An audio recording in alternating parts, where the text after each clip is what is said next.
Ladies and gentlemen, welcome back to another video. This is one of the most pivotal moments in Canadian history. Justin Trudeau's foundation, the liberal woke epicenter of Canada, has fallen. And of course, you already likely know about this, right? It's been all over the news. I've made a video about it. I did a live stream about it, which, by the way, if you didn't know, I did live streams every Tuesday, Thursday, and Saturday, 5 p.m. Pacific, 8 p.m. Eastern. I hope to see you there. The community is absolutely phenomenal.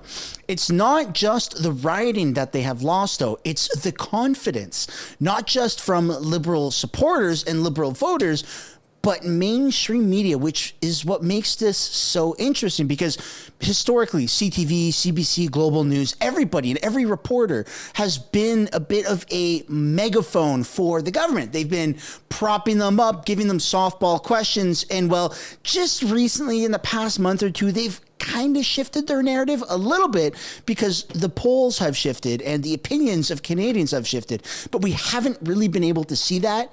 And I stress this a lot in my live stream that I did. We haven't been able to see the impact of social media, of conversations that are happening, because we haven't had really an election since we've had all of this momentum. Welcome back to the channel, everybody. Before we get into it, I do want to encourage you guys to smash the like button and subscribe if you haven't yet already. It does really help grow the channel. And once you are subscribed, there is a little bell icon. If you can just do me a favor and click and tap that. It just adds a layer of assurance so you can actually be notified of upcoming videos. The empire is falling and mainstream media is really leaning into this. So I have a video pulled up here and we're going to take a look at that. But of course, before we get into anything, we're going to take a look at the polls. You have, and the federal polls, that is, you have the Conservatives still sitting at 209 projected seats, a bottom line of 179 and a top end of 230. And I suspect that this is going to change very, very soon, because you see it was last updated June 23rd. So, I mean, technically it's pointless to look at this right now, but it will be updating very, very soon on Sunday, and it's going to be phenomenal. I mean, it's absolutely going to be phenomenal, but I mean, there's a chance that you may see something happen before Sunday. 99% likely winning the most seats and 99% likely of a majority government. I do believe that you're going to see this number get up to about 216 or 217 just based off of this by-election that happened. Everybody around Canada is now going, that was the foundation. That was the epicenter of liberals. They've had that riding for 30 years. They've had a 15 to 25% lead on almost every election in the past 30 years, but they lost by a few percent on this one. So can you imagine what this is going to look like in other communities where there's maybe a 3, 5, or 10% marginal difference between the liberals that own those ridings and the Conservatives? If they were able to flip Toronto, chances are they are able to flip other places. So if there's ever a time to be optimistic, not arrogant, not cocky, but optimistic, now is that time, because this means that liking these videos, and I know it sounds ridiculous, liking these videos and subscribing and commenting in the community, how could that possibly translate into votes? You just saw it. And I'm not saying that my videos are any of the reasons why that happened, but I am very optimistic that the more this happens, the more of a conversation, the more popularity we bring to Canadian politics, we bring to how the Trudeau government is actually collapsing, the shark is bleeding, then the more people are going to come out of their little hiding shells and go, oh, you mean I don't have to vote liberal? I can vote conservative and it might actually mean something? Yes, ladies and gentlemen, that's why it's so important to take this seriously, because for the first time in ever or a very, very long time, politics is almost the center of every single discussion. You go to the grocery store, politics, right? Why are blueberries $9.99 for a tiny little pack where you get 14 little berries? Politics. Why are mandarin oranges $2.50? Politics. Why are mortgage rates so expensive? Why is everything so expensive? Why am I paying all this carbon tax? Why when I go to a restaurant, they've implemented a carbon tax? Why when I sold this house or had a good investment, I now owe more in capital gains? Politics, politics, politics. That's not ever how a government should be run. The people should just be living their lives and not be that worried about the government. But we're living in like historic pivotal moments. So if that, I gotta say, that's probably the biggest intro I've ever done. So I'm just gonna shut up and let's take a look at Vashi absolutely destroy a Liberal MP live on a one-on-one discussion. What message are Liberals taking from the loss? Minister Karina Gould is the party's Ontario campaign co-chair. Hi, Minister. Good to see you again. Thank you so much for making the time. Thanks for having me, Vashi. Minister, should the Prime Minister resign as leader of your party? No. Okay, I gotta say, the start of an interview. Now, it doesn't really matter what the Liberal MP is saying, because this is the start of an interview, and right out the gate, hi, welcome back to CTV Power Play. Welcome back to our interview. Is your leader going to step down? We all are thinking it. It's a conversation that has to happen. He should resign. The Liberal Party is tanked. It won't ever be recovered. It won't ever have any credibility so long as Trudeau is there. Resign. That's an insane way to start an interview, by the way. Like, nowhere ever do you start an interview just with jumping right into it, but everyone is just past all of the softball stuff and, you know, leading into it. They just jump right to the big question. Why not? Well, look, I mean, yes, yesterday was definitely a tough loss for us as Liberals. I mean, we certainly didn't expect to lose in Toronto St. Paul's. I should start by congratulating Mr. Stewart on his win. He obviously worked very hard, and thanking Leslie Church, our fantastic candidate who ran an excellent campaign. But, you know, it was a message for us, certainly, that we need to do better, that we need to listen more closely to what the voters, not just in Toronto St. Paul's, but right across the country are telling us. But no, I don't think it means that the Prime Minister needs to resign. And I'll ask Vashi is being cold and cruel and mean with that look, and I absolutely love it. There is nothing that the Liberal government can do, that Justin Trudeau can do, to repair this credibility so long as he is the leader. There's potential down the road with a complete wipe of all the MPs, a complete rebranding, and a bit of it, a boop on the forehead, you know, boop, you're doing something wrong, boop, right? Wake up, it's time to maybe not be insanely woke, boop. But until they get that inevitable metaphorical in Minecraft boop on the head, right?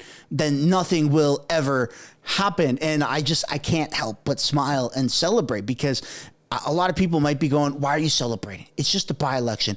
It's not a federal election. But here's the even crazier part. Nobody knows who these MPs really are, right? Like, you may know who the Conservative candidate was, and you may know who the Liberal candidate was. But I live on the West Coast. I have a YouTube channel with almost 400,000 subscribers. I have House of Canada with over 100,000 subscribers. I'm plugged in, needless to say, and not many people, including myself, really knew who these people were. They were like just picked as nobodies, essentially. Like, not to say that he is a nobody. Now he's a federal MP, and like, great job to the Conservative, but they really they weren't branded everywhere. It wasn't a Pierre Poilievre. He wasn't making rounds on social media. In fact, it was the opposite. The Conservative candidate didn't do any mainstream media interviews. He didn't do any of the debates. He just sat back. I think he went door-to-door campaigning, and there might have been some billboards or some local geo-targeted ads in that location.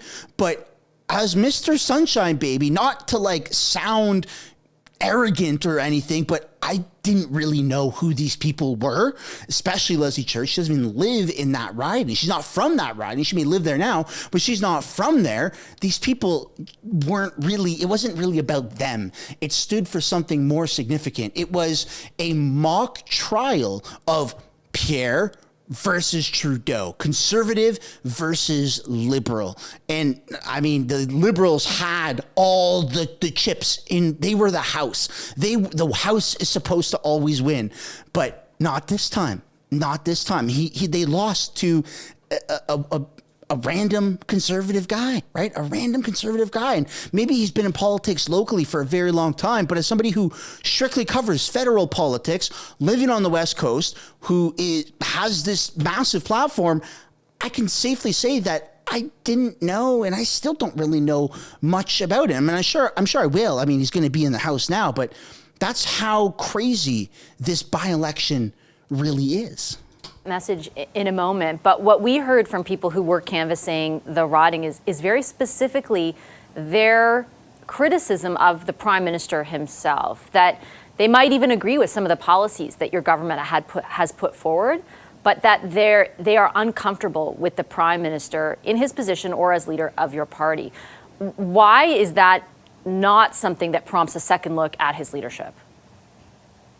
Well, so first of all, I mean, the policies and the programs that we've put forward are policies and programs that wouldn't have happened had he not been Prime Minister.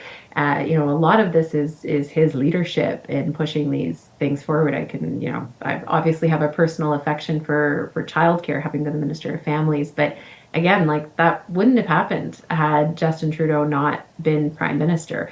So it's hard to disentangle, I think, his role as leader of the party from what we've actually been able to achieve for Canadians. The other thing that I would say is that, we understand, and I think have been seeing, Canadians rightfully and understandably frustrated, particularly when it comes to inflation and the high cost of, kind of everything. And we've been responding to what those issues are. But I think what the message from Toronto St. Paul's was in particular for us was that, we need to do a better job of not just listening, but also showing Canadians that we are hearing them. I think that's a really important thing too. I think that, just to circle back to the point about the Prime Minister, I mean, and his, sort of the way in which, in your view, he's so correlated with everything that your government has put on the table. Think about daycare for a second. I mean, ultimately, what you said to Canadians is, if you elect Conservatives, that will be removed as an option for you, that the programs we've put in place will be removed. If the Prime Minister, everything okay? Sorry, my battery died. That's okay, go for it. That's okay, that's TV.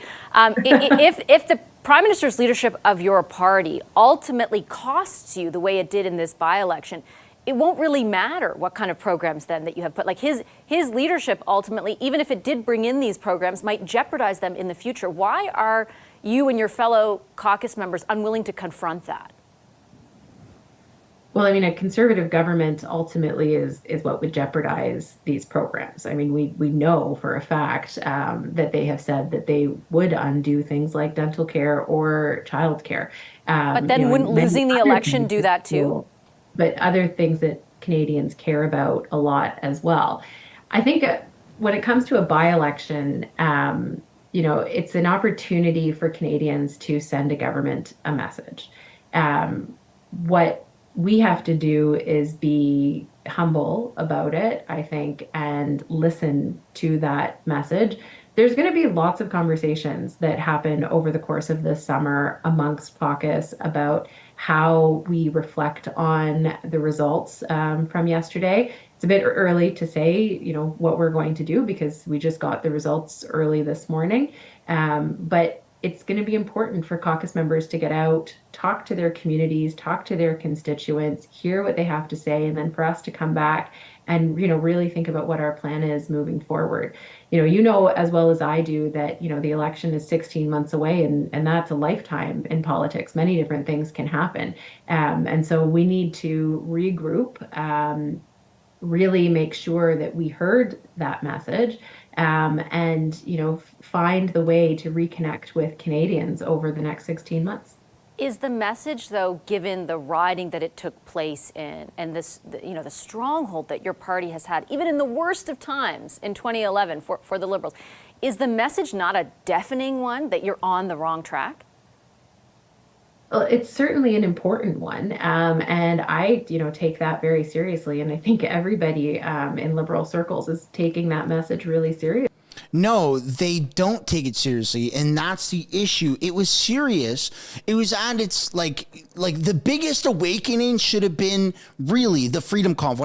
And I don't really like to have to continue mentioning the Freedom Convoy from 2 years ago, but it was such a staple in Canadian history that they tried to bury under the rug. But it's really going to be monumental when you think about it, because that's when the government showed like tremendously their true colors by labeling something that was so peaceful. Like the intentions were to be peaceful, and the acts of all the organizers and everything was peaceful, which is why it was deemed unethical and, if I'm not mistaken, illegal for the Emergencies Act to have been invoked a year or two after the fact. But still, that was really a pivotal moment where it's like, hey, government, we the people, we the voters don't like what you are doing and what you are saying. Their response was they said a bunch of things that were even worse than we could have ever imagined. And they just thought, it's just social media banter. It's just clicks and views. It doesn't mean anything. These people probably aren't even Canadian. In fact, they're probably not even real. Who cares? And then you started to see all of these pop-up F Trudeau protests and Freedom Convoy protests and pro-Canada patriotic protests ever since the convoy. I mean, it happened before the convoy, but it's been more noticeable since then. And they still happen. I mean, just the other day, we did a video here about maybe not the Freedom Convoy, but Take Canada Back or whatever the name was, walking around downtown Toronto through the Eden Centre and Union Station and all of those things. And they really went head to head with the Palestinian protesters, and they just sang "Oh Canada" and waved Canadian flags. Again, extremely peaceful. There were no smoke grenades in the streets. There were no calls or threats of violence or any of that. It was just, "Oh Canada, this is the Canadian flag. We're the people. Please listen to us. Please, please, please." And the government, the Liberal government, has ignored and ignored and ignored. And now it's like, hey, boop, boop, boop, boop on the head in Minecraft, of course. Now they are finally aware. Yeah, all those people that show up, all those hundreds of thousands of views that those videos get, those are real people. I don't understand why they haven't been under the impression that they're not real people. But for the first time in Canadian history, we got to see how people come together, how social media views and engagement, how that actually fuels our country. And it translates into real people, real numbers that go and vote. I mean, it's easy to share a video. It's easy to like a video, but getting up, taking time off work, leaving your work or leaving your house, whatever it is, to go down and vote, it's obviously like not that physically daunting, but it takes time, and sometimes it interrupts a lot of people's schedule. And more conservatives did that than liberals, which is just extremely poetic. And that's exactly why. I mean, look at this freeze frame. That's a perfect expression of the liberal. The reaction is this right here. Oh, yeah, that's just poetic. Seriously today. We didn't expect, if I'm being honest, to not hold that seat. We certainly thought we would, even if it was a tight race, and it was a tight race. I mean, the difference was, just over 500 votes. So that's a very tight race. But what it means is that, we've got to pay attention to what those 500 folks were talking about, and that are priorities for them. So there's a clear message in there. No, it's like, again, she's not getting it. And maybe it's nerves from being on camera, but I can't imagine so, since she's a federal MP and does these interviews all the time and talks on the House of Commons, which is broadcasted around the world, not by CPAC, but by myself. Thousands and thousands of people see those question period videos. It's not about figuring out what those 500 people are thinking and how those 500 people lost confidence in the Liberal Party. It's more of hundreds of thousands, dare I even say millions of people. The Liberal Party used to be popular. I mean, Justin Trudeau may not have ever gotten like a popularity vote, right? Never had 40 or 50%, but he's still been I hate to admit it, elected, right? He's been elected and reelected. And now it's just showing that that will not be the case at all. So long as he is prime minister, the Liberal Party is just doomed. And I can't help but smile. It makes me happy. It really does. That, we need to do better. We need to listen and hear Canadians, and we need to demonstrate that we're hearing them through the policies and the actions and the messages that we're sharing back with Canadians. So, Okay. If that were the case, that's again the wrong wording. It's not about now listening to Canadians. It's about acknowledging that you haven't been listening to Canadians. That would be the proper message. Not, we understand we lost and we're going to start listening now because we really we need to do better. No. You've ignored what Canadians have been said. You've ignored petitions, for crying out loud, that have 250,000, 500,000 votes. 500,000 Canadians have signed a digital petition begging the overlords that run this country to get Trudeau out of office. 500,000 people. That's insane. And that's just through online circulation. That's not federally broadcasted on mainstream media going, hey, there's a petition that's going to dictate the rest of our how our country's run. That would be an election. So can you just imagine the turnout that's going to happen for Conservatives federally? It's going to be insane, man. I am so excited. You know what? I hope they call a snap election sooner than later. I hope Trudeau is just so narcissistic and it sucks because it would cost millions of dollars of taxpayers' money, but maybe we could have a vote of should we have an election now that costs us $100 million or save it 18 months from now? And just let me know down in the comments what you think, because I don't want to be selfish and spend taxpayers' money at that volume. That's absolutely insane. But I'm going to go out on a limb here, and correct me if I'm wrong, but I'm going to go out on a limb and say, we don't care how much money it really costs to call an election today or tomorrow, but let's do it because people are itching to vote like they have never itched to vote before. It's wonderful. In fact, it's absolutely wonderful. And that's going to be the face that all the Liberals make when it inevitably comes time to read those ballots and they get publicly displayed. It's going to be that surprise face. Oh my God, we don't have a job. I take this very seriously, and there's going to be, lots of thinking and reflecting that's going to happen over the next, weeks and months. Does that mean, in particular, when it comes to addressing the affordability crisis or cost of living crisis, that your government will chart a different path or more largely on the economy? I take your point. It was close. It was 500 votes, but it's a 24-point swing from the last election. And by the way, Carolyn had one of 9 of them in a row.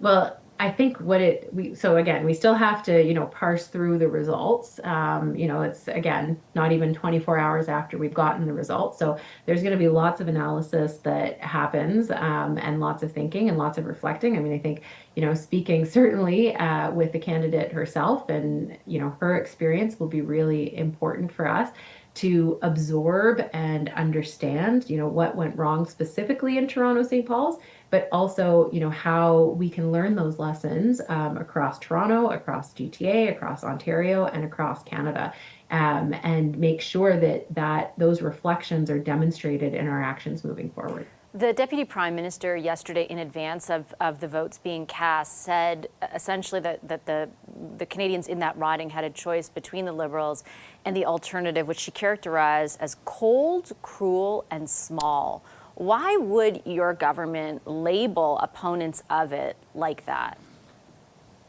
Well, I'm not going to speak for the Deputy Prime Minister, but what I can say is that I think there is a very stark difference between the vision that our government is putting forward for Canada and that of the Conservatives. And I think our government has been very clear and, have won 3 elections on being ambitious and proud of Canada and, wanting to do, new programs and support Canadians and really deliver for them. And we have, good results to show for it. Whereas, Mr. Poilievre and the Conservatives are putting forward a vision that is less ambitious. It's one that is less generous when it comes to supporting Canadians, and one that I don't think has the same kind of, you know, support for the future of our country. So there are two different visions that are being put forward that Canadians can choose from and will choose from in the upcoming election. I think it's really important that you know, we continue to demonstrate to Canadians that, you know, their well-being economically, socially, physically, you know, is our priority, and that we are there to continue to serve them. I think we continue to have big, bold ideas that are going to deliver for Canadians. But part of our job is to make sure that we are hearing what those priorities are for Canadians and reflecting that as a government. And so, you know, yesterday's result gives us pause to think about, you know, are we just shut up already? Listening, engaging, and communicating in a way that is responding to the needs of Canadians? Maybe it's some of those things, maybe it's not all of those things, but it's certainly a moment for us as Liberals, as Liberal members of Parliament, as Liberal government, to reflect and think about how we move forward and where and what we need to change. Can you What understand? the actual fuck is she even saying? You were asked, Freeland said, which is illegal, by the way, on the day of the election, if you vote Conservative, you are cruel, small, and dumb, or whatever the hell the words were. And she just went on a 2 to 3 minute tangent to address it at the beginning, going, I can't speak on behalf of Freeland, but for 3 minutes, what the hell, without even saying anything. This isn't the House of Commons, man. You don't have Mr. Speaker to defend you. Look at Vashti's face. I know my camera's kind of covering it, but Vashti ain't messing around. She's got that RBF just fully on, and I am absolutely loving it. This is incredible. Nobody is buying their excuses anymore. I'm so amped up. I could like run 100 meters and then get gassed, but I could just feel that adrenaline running through my system of just running, feeling like I'd run forever. But after 100 meters, I'd be like panting, like, oh man, that was just like a anime moment, but I did it, right? These people are absolutely absurd. You cannot call your political opponents, if you vote for them, the voters of your political opponents, cruel, small, and whatever the other word was. That's, first of all, I'm pretty sure that's illegal to do, especially on the day of. Secondly, that's all they have left.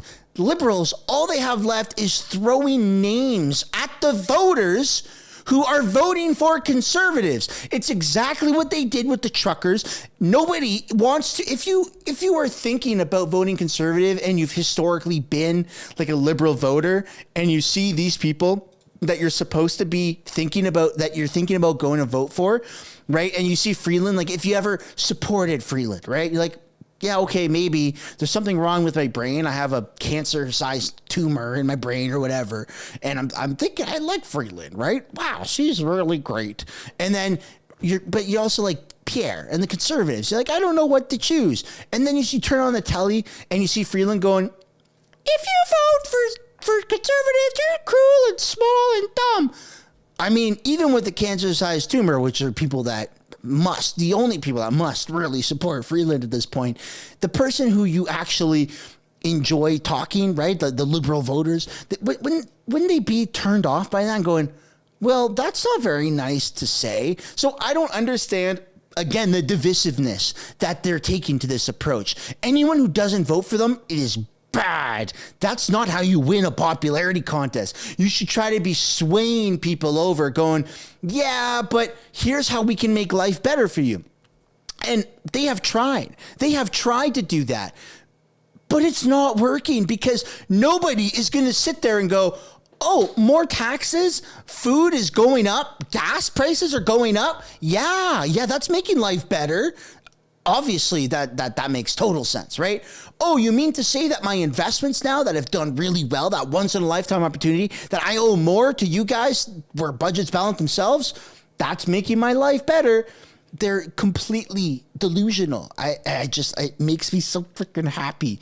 You know what? I take back what I said. I wouldn't run 100 meters. I'd run a 125 meter dash. Man, that'd be, phew, and then I'd be tired. That's how much adrenaline I have through my system. How Canadians might find that disingenuous. Yesterday, your government is calling people who supported somebody else cold, cruel, and small. And today you want to engage and listen to them. Do you understand how that might fall on deaf ears? So, I have always been very clear about the fact that we need to engage with all Canadians. I mean, the fact of the matter is, and you can go back to 2015. If a Liberal says the fact of the matter is, or let me be clear one more time, I swear I'm going to start running in politics and I'm going to put a stop to that. I'm going to be Supreme House Speaker and I'm just going to say no more. That word is banned. You can't say that anymore. When the Prime Minister was very clear that, just because you vote for somebody else doesn't mean that you don't have the best interests of Canada in mind. I mean, then why is your party calling them cold, cruel, and small? But this is where I think it's important for us to reflect on some of those lessons and to make sure that, we're being true to who we are as Liberals, which I really believe is engaging and listening to Canadians, to always, seeing Canadians in a positive light. That may mean that they vote for other folks. That might they vote for us. But at the end of the day, and one of the things that I've always admired about the Prime Minister is his trust in Canadians. And I have tremendous trust in Canadians to make, the best decision. And, at the end of the day, would I have liked to see a different result in Toronto, St. Paul's? Absolutely. Absolutely. I would have preferred for that to remain Liberal. But this is a message for us. And it's now our job to listen to it and to change our behavior accordingly. So just to be clear, you don't believe people who voted for the Conservatives in this election are cold, cruel, or small? No, I do not believe that. I believe that Canadians make decisions based on, the best information that they have. And I genuinely believe that every Canadian is making a decision because they believe that they're doing it in the best interests of Canada. They just have a different idea of how to get there. Minister, I'll leave it on that note. I do appreciate you making. No, again, that wasn't the right answer, man. No, Vashi, I don't believe that people who voted for Conservative are cold, cruel, and small. Zoop, zoop, shut the mouth, throw the key away. That should have been it. No, she had to continue and say, and put her own foot in her mouth and say they're just, their mind is working wrong and they think that they were acting in the best interest of Canada. Again, that's not the right way to do things. Never once. Correct me if I'm mistaken. Call me out if I am wrong. But I do not believe that ever once any one of the Conservative MPs right now that are sitting in Parliament or have a seat in Parliament, including Pierre Poilievre, have ever said anything negative about Liberal voters. When you start going after the people like that are supposed to be supporting you, that's when it's over. That is absolutely when it is over.